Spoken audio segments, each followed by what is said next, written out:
నీకు life time offer ఒకటి ఇస్తున్నా. ఇప్పుడు ఏ ఘనాపాటి గారి విషయం తీసుకొచ్చావు, ఈ సంతోష్ కుమార్ ఘనాపాటి అనే వ్యక్తి దువ్వాడ శివప్రసాద్ తోటి భరతవర్ష ఛానల్లో వైష్ణవ సాంప్రదాయ వ్యతిరేకంగా రెచ్చగొట్టే వీడియోస్ అన్ని కూడా చేపించాడు. ఈ మాట నాకు హిందూ జనశక్తి కార్యాలయంలో లలిత్ కుమార్ చెప్పాడు. నీకు లైఫ్ టైం ఆఫర్ ఇస్తున్నా, నేను తిరుపతి వెంకటేశ్వర స్వామి ముందుకు వస్తా, లలిత్ కుమార్ ని కూడా తిరుపతి వెంకటేశ్వర స్వామి ముందు తీసుకొచ్చి నిలబెట్టు, నేను ప్రమాణం చేస్తా ఈ లలిత్ కుమార్ నాతోటి చెప్పాడు అని నేను ప్రమాణం చేస్తా, లలిత్ కుమార్ తోటి చెప్పలేదు అని ప్రమాణం చేపించు. నేను చేసిన పాపాలు మొత్తం పిల్లలకి తగులుతాయి కదా. ఒకవేళ నేను ఆ వేద పండితుడి విషయంలో అబద్ధం చెప్పి ఉంటే నాకు నా పిల్లలకి ఎఫెక్ట్ పడుతుంది, మేమే పోతాం. ఒకవేళ లలిత్ కుమార్ అబద్ధం చెప్తే లలిత్ కుమార్ కుటుంబం పోతుంది. ఓకే, నా లైఫ్ టైం ఆఫర్ ఇస్తా, ఎప్పుడైనా సరే నేను వస్తా తిరుపతి వెంకటేశ్వర స్వామి వారి ముందుకి, నువ్వు లలిత్ కుమార్ తీసుకురా, ఇద్దరం ప్రమాణాలు చేస్తాం. సంతోష్ కుమార్ ఘనాపాటి గారి ప్రస్తావన అని చెప్పింది కదా, ఎందుకు తీసుకొచ్చాను నేను? నువ్వు గతంలో సంతోష్ కుమార్ గారు చిన్నజీవి స్వామి వారి విషయంలో ఒక వీడియో చేస్తే ఆయన వెనకాల గణపతి సచ్చిదానంద స్వామి వారు ఉన్నారు అని వారిని పెద్ద ఆయన లాక్కొచ్చి ఆయన గనక ఇప్పుడు దీనికి సమాధానం చెప్పకపోతే ఒక బ్లాక్మెయిల్కి దిగింది. మరి ఇప్పుడు నువ్వు చేసే వంకర పనులకి వెనకాల ఆశ్రమం ఉంది అనుకుంటారు కదా. ఇది నేను అడిగిన దానికి సమాధానం చెప్పకుండా డిఎస్పీ వెనకాల ఉండి ప్రోత్సహించింది సంతోష్ కుమార్ గారు అని చెప్పి లలిత్ కుమార్ చెప్పారు. దీని మీద ప్రమాణం చేద్దాం రా, ఎక్కడ డైవర్ట్ చేస్తుంది చూసారా? నేను అడిగిన ప్రశ్న ఏంటి, దానికి సమాధానం చెప్పాలి కదా. గణపతి సచ్చిదానంద స్వామి వారిని ఎందుకు లాక్కొచ్చావు, బ్లాక్మెయిల్ చేసావు అప్పుడు, ఇప్పుడు నువ్వు చేసే పనులకి మరి ఆశ్రమం లింక్ అవుతుంది కదా, ఇది కదా నా ప్రశ్న. దీనికి సమాధానం ఏది?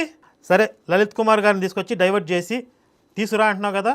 నేను ఆయనకి ఫోన్ చేశాను, ఆయన డేట్ ఫిక్స్ చేయమన్నారు. డేట్ ఫిక్స్ చేసి తిరుపతి రమ్మన్నారు. మరి ఏ రోజు నువ్వు సిద్ధమై తిరుపతి వస్తావో చెప్పు, ఆ రోజు లలిత్ గారు కూడా వస్తారు, అక్కడ ప్రమాణం చేద్దరు. కానీ అలాగే ఇంకొక విషయం, ఎలాగ తిరుపతి వెళ్తారు కదా, అక్కడ ఇంకొక ప్రమాణం కూడా చేయండి. ఏంటది?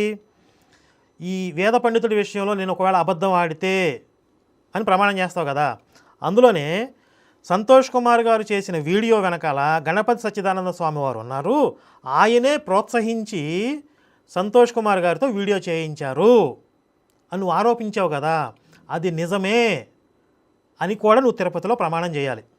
ఓకేనా? ఈ రెండు ప్రమాణాలు చేయాలి. నువ్వు రెండు ఆరోపణలు చేసావు కదా, ఈ రెండు ప్రమాణాలు చేయడం నువ్వు తిరుపతిరా. నేను లలిత్ గారిని తీసుకుని తిరుపతి వస్తాను, అలాగే సంతోష్ కుమార్ గారు కూడా వస్తారు అవసరమైతే. ఎందుకంటే నా వెనకాల గణపతి సచ్చిదానంద స్వామి వారు లేరు, నా అంతరికి నేనుగా వీడియో చేశాను అని చెప్పి ఆయన ప్రమాణం చేస్తారు. లేదు గణపతి సచ్చిదానంద స్వామి వారు ఉన్నారు అని చెప్పి నువ్వు ప్రమాణం చేయాలి. బోకుదానా. దువ్వాడ శివప్రసాద్ స్టార్ట్ చేసి వీడియోలు చేసుకుంటూ పోయాడు, నీ దృష్టికి తీసుకొచ్చాను, మీరు కూడా సెట్ చేస్తా ఉన్నారు కానీ తర్వాత మా మాట వినట్లేదు అది అని చెప్పారు, తప్పించుకున్నారు. మృతి పళ్ళు మురక్కలైపోతాయి ఇంకొకసారి ఆ మాట అన్నాడు. తప్పించుకోవడం ఏంటి? అసలు నాకేంటి దురద? ఇప్పుడు మీరు పంచాయతీ పెట్టుకున్నారు, నాకేంటి దురద అసలు మీ మధ్యలో దూరం పంచాయతీ చేయడానికి? నేను 10th యానివర్సరీ పనుల్లో అంత బిజీగా ఉంటే నన్ను అనవసరంగా గొడవలో లాక్కొచ్చి గంటలు నేను మాట్లాడడానికి టైం ఎక్కడుంది అసలు? అయినా కూడా 3 గంటలు కాల్ మాట్లాడా. కావాలంటే కాల్ రికార్డ్ అవుతుంది, మొత్తం రిలీజ్ చేస్తాను నేను. తప్పించుకున్నారన్న ఒక నీ ఎంత ప్రయత్నం చేసినా తెలియాలి కదా. ఇంకొకసారి నాకు సంబంధం లేని విషయంలో కూడా నన్ను లాగి నా టైం వేస్ట్ చేసింది కాక తప్పించుకున్నారు, గడిది గుడ్డు తొక్క తోటకోవాలంటే కాల్ రికార్డు బయట పెడతా, మొత్తం 3 గంటల కాల్ రికార్డు. అందులో నేను ఎంత ప్రయత్నం చేసినప్పుడు అర్థమైంది జనాలకి. దువ్వాడ శివప్రసాద్ భరతవర్ష ఛానల్లో నువ్వు కూడా వన్ ఆఫ్ ద పార్ట్నర్, అవునా కదా? ప్రమాణం చేద్దా? ఎప్పుడు పార్ట్నరు? ఇప్పుడు కూడానా? ప్రమాణం చేద్దా?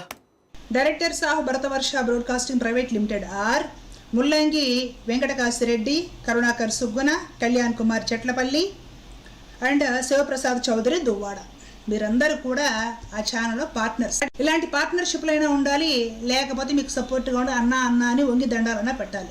లేకపోతే మీరు హిందుత్వం కోసం నిజంగా పనిచేయడానికి వచ్చిన వాళ్ళని బతకనివ్వరు, పని చేయనివ్వరు, సోషల్ మీడియాలో లేకుండా చేస్తారు. ఎవరు లేకుండా పోయారు? ఇప్పుడు ఎవరిని లేకుండా చేసాం? అందరూ మాకు అన్న వంగి దండాలు పెడుతున్నారా? పెట్టకపోతే ఉండనివ్వట్లేదా? ఇప్పుడు భరతవర్ష ఛానల్లో నేను పార్ట్నర్ అని చెప్పింది కదా, ఒకసారి స్క్రీన్ మీద చూడండి. Bharatavarsha broadcasting private limited status ఏంటి? స్ట్రైక్ ఆఫ్, అంటే యాక్టివ్గా లేదు. మీరు కావాలంటే MCA వెబ్సైట్కి వెళ్ళి చెక్ చేసుకోవచ్చు. అయితే ఈ భరతవర్ష బ్రాడ్కాస్టింగ్ స్థాపించినప్పుడు 1 సంవత్సరం పాటు నేను, కళ్యాణ్, శివప్రసాద్ గారు, అలాగే కాశీరెడ్డి గారు, మేము 4 అందులో డైరెక్టర్స్గా ఉన్నాం. 2021లో అనుకుంటా, అంటే ఒక 5 సంవత్సరాల క్రితం శివప్రసాద్ గారు ఒక ఛానల్లో నుంచి బయటకు వచ్చిన తర్వాత శివశక్తిలో ఒక బాధ్యత తీసుకున్నారు. సోషల్ మీడియాకి సంబంధించిన ఎగ్జిక్యూషన్ వర్క్ ఆయన చూస్తున్నారు. ఇలా కొంతకాలం నడిచిన తర్వాత తనకి ఓన్గా ఒక ఛానల్ ఎస్టాబ్లిష్ చేసుకోవాలి అని ఒక ఆలోచన వచ్చింది. అయితే మరి తను ఫస్ట్ టైము అలాంటి అటెంప్ట్ చేస్తున్నాడు కదా, దీనికి సపోర్ట్, మోరల్ సపోర్ట్గా సరే మేము కూడా ఉంటాం, మీరు ఛానల్ ఎస్టాబ్లిష్ చేసుకోండి. ఒక ఆర్గనైజేషనో, ఒక ట్రస్టో, ఒక సెక్షన్ 8 కంపెనీనో స్టార్ట్ చేసిన అనుభవం తనకి లేదు కాబట్టి జస్ట్ ఒక సభ్యులుగా నేను, కళ్యాణ్, ఆ కాశీరెడ్డి అనే ఆయన ఎడిటర్, ఆ భరతవర్ష ఛానల్లో ఎడిటర్గా చేసేవారు. 1 సంవత్సరం తర్వాత ఆయన బయటికి వెళ్ళిపోయారు. మరి ఇప్పుడు డైరెక్టర్ కదా ఆయన పని ఆయన చేసుకుంటున్నాడు, మా పని మేము చేసుకుంటున్నాం. జస్ట్ మోరల్ సపోర్ట్ కోసం అది ఎలా ఆర్గనైజ్ చేయాలి తనకి అనుభవం వచ్చే వరకు తోడుండడం కోసం అన్నట్లుగా 1 సంవత్సరం పాటు ఉన్నాం. తర్వాత దాని అవసరం లేదు, అది ఉండటం వల్ల పెద్దగా ప్రయోజనం లేదు, దానికి దీనికి సంబంధం లేదు అని ఆయనకు అనిపించడం వల్ల తీసేద్దామన్నా తీసేయండి అన్నాం. అంతే, అయిపోయింది. 1 సంవత్సరం తర్వాత అంటే 2022లో స్ట్రైక్ ఆఫ్ అయిపోయింది. ఇందులో ఇంకొక ముఖ్యమైన విషయం ఏంటంటే, మేము అందులో డైరెక్టర్స్గా ఉన్న కాలంలో కూడా ఆయన భరతవర్ష ఛానల్లో ఏ కంటెంట్ చేయాలి, ఏ వీడియో చేయాలి, పలానా వీడియో ఎందుకు చేయలేదు, ఇది ఎందుకు చేశావు అని మేము ఎప్పుడూ వేలుపెట్టల. శివప్రసాద్ గారికి ఈ పైత్యకారులతో, ఈ పత్తితో గొడవలు అయ్యే టైంకి ఆయన అసలు మన ఆఫీసులోనే లేడు. ఆయన వేరే చోట సొంతంగా ఆఫీస్ పెట్టుకున్నాడు, తన ఛానల్ తను ఆపరేట్ చేసుకుంటున్నాడు. మా దగ్గర ఉన్నప్పుడే, మేము సభ్యులుగా ఉన్నప్పుడే ఆయన కంటెంట్లో వేలు పెట్టలేదు.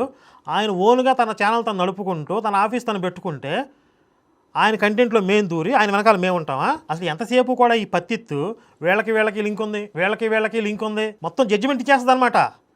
దీనికి మాత్రం ఎవరితో లింకులు ఉండవో, ఇది పత్తిత్తు. ఒకసారి జాగ్రత్తగా వినండి పబ్లిక్, వీళ్ళ డ్రామాలు మీకు అర్థమవుతాయి. మన సంస్థ నుంచి సుమారు ఇప్పటికి 10 సంస్థలు పుట్టాయి అంతే, అవి పెరగట్లేదు, ఎటు చూపిస్తుంది, అలా ఉండిపోయినాయి అంతే.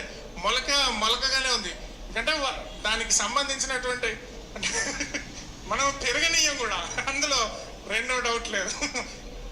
మొలకెత్తంగానే తొక్కేస్తాం, మరి బొటనేలతో తొక్కేస్తారు. శివుడు రావణాసురుణ్ణి బొటనేలతో తొక్కేసినట్టు. నేను చేసిన వీడియోకి కౌంటర్గా కళ్యాణ్ వీడియో ప్లే చేసింది. అసలు ఆ వీడియోకి నేను ఇచ్చిన కౌంటర్కి ఏమైనా సంబంధం ఉందా? అసలు ఎంత బిల్డప్ ఇచ్చిందంటే, అసలు ఈ వీడియో నేను ఒకటి రిలీజ్ చేయబోతున్నాను, ఒకటే ఈ వీడియో చూడగానే కరుణాకర్ కోమలోకి వెళ్ళిపోతాడు. నేను అసలు ఒక యాంగ్జైటీగా ఎదురు చూసి ఏం వీడియో రిలీజ్ చేస్తా అంటే, ఆల్మోస్ట్ అన్నీ నా మీద చేయాల్సిన చెత్త ఆరోపణలన్నీ చేసేశారు కదా, ఇంకా కొత్త కంటెంట్ ఏముందా అని ఆలోచించాను నేను. ఇప్పుడు అందులో కళ్యాణ్ మాటల్లో ఏమంటున్నాడు, మా సంస్థ నుండి బయటికి వెళ్ళి అంటే ముందు మాతో కలిసి పనిచేసి వాళ్ళ స్వప్రయోజనాల కోసం, స్వలాభం కోసం ఇక్కడ మాకు కుదరట్లేదు అని చెప్పి బయటికి వెళ్ళిపోయారు. సరే, బయటికి వెళ్ళిపోయినా మాకు అభ్యంతరం లేదు. అక్కడ ఆయన డీటెయిల్గా చెప్పలేదు, కానీ ఆయన ఉద్దేశం ఏంటి అని అంటే, బయటకు వెళ్ళి మా మీద రాళ్ళు వేస్తా ఉన్నారు కొంతమంది, మా మీద శత్రుత్వం పెంచుకుంటున్నారు, అలాంటి వాళ్ళ సంగతి మేము చూస్తాం అని ఆయన ఉద్దేశం. ఆయన కవి హృదయాన్ని ఆయన సరిగ్గా ఆవిష్కరించలేదు. నేను అది కూడా వద్దు, మనకు అవసరం లేదు, వాళ్ళ పనులు చేసుకుంటారని చెప్పి నేనేం సమర్థించలేదు. అంటే ఇక్కడ నాకు ఒక విషయం స్పష్టంగా అర్థమైంది ఏంటంటే, నేను చేసిన గంట వీడియోలో అంత కంటెంట్ చెప్పా కదా, అందులో ఒక్క విషయాన్ని కూడా టచ్ చేసే దమ్ము లేక ఎప్పుడో స్ట్రైక్ ఆఫ్ అయిపోయినటువంటి ఆ భరతవర్ష బ్రాడ్కాస్టింగ్ అనే దాన్ని ఒక చిన్న పీస్ ఏదో పట్టుకొచ్చి, కళ్యాణ్ ఎప్పుడూ నాకు సంబంధం లేకుండా తను ఎక్కడో మాట్లాడిన ఒక చిన్న వీడియో పట్టుకొచ్చి చూసారా అని చెప్పి నాకు సమాధానం చెప్తుంది. ఇప్పుడు అంటే నా కంటెంట్కి కౌంటర్ ఇచ్చే దమ్ము ఈ పత్తిత దగ్గర లేదు. మరి ఎందుకే నీకు చికెన్ షాప్ ముందుకు వచ్చి తొడగొట్టిందంట. ఇప్పుడు భరతవర్ష ఛానల్లో పార్ట్నర్గా ఉన్న ఈ కరుణాకర్ సుగుణ, ఇది కూడా ప్రమాణం చేద్దా, కాణిపాకం వెళ్దాం లేకపోతే తిరుపతి వెళ్దాం. నేను భరతవర్ష ఛానల్లో ప్రస్తుతం సభ్యుడిగా ఉన్నానా? 1 సంవత్సర కాలం జస్ట్ నామినల్గా ఉన్నాను తప్ప క్రియాశీలంగా కూడా లేను. ఇది నేను ప్రమాణం చేస్తా. అలాగే స్ట్రైట్గా విషయంలోకి వెళ్ళిపోదాం. భరతవర్ష శివప్రసాద్ చేసినటువంటి వీడియోస్లో అన్నీ తన సొంత ఒపీనియన్ చెప్పాడు తప్ప అందులో నా ప్రమేయం లేదు అని నేను తిరుమల వెంకటేశ్వర స్వామి సాక్షిగా నేను ప్రమాణం చేస్తాను. లేదు కరుణాకర్ వెనకాలండి చేయించాడు అని చెప్పి నువ్వును ఆ చెదపురుకు ఉన్నాడు కదా, ఆశ్రమంలో చేరాడు కదా చెదపురుకు ఒకడు, మీరిద్దరూ కలిసి కదా ఇప్పుడు గుడిపటాన్ని క్రియేట్ చేసింది. మీరిద్దరూ వచ్చి శివప్రసాద్ వెనకాల కరుణాకర్ ఉన్నాడు అని చెప్పి తిరుమల వెంకటేశ్వర స్వామి సాక్షిగా మీరు ప్రమాణం చేయాలి. మొత్తం అన్ని ప్రమాణాలు తెలిచేద్దాం. సంతోష్ కుమార్ గణపాటి గారి విషయంలో చేసిన ఆరోపణలకి మీరు ప్రమాణం చేయాలి, శివప్రసాద్ వెనకాల మేము ఉన్నామని చేసిన ఆరోపణలకి ప్రమాణం చేయాలి. నేను వస్తాను, సంతోష్ కుమార్ గారు వస్తారు, లలిత్ కుమార్ గారు కూడా వస్తారు. మొత్తం అందరూ వెళ్ళిపోదాం, అన్ని ప్రమాణాలు చేసేద్దాం ఒకేసారి. ఎవడు తప్పుడు ఆరోపణలు చేస్తే వాడు పోతాడు.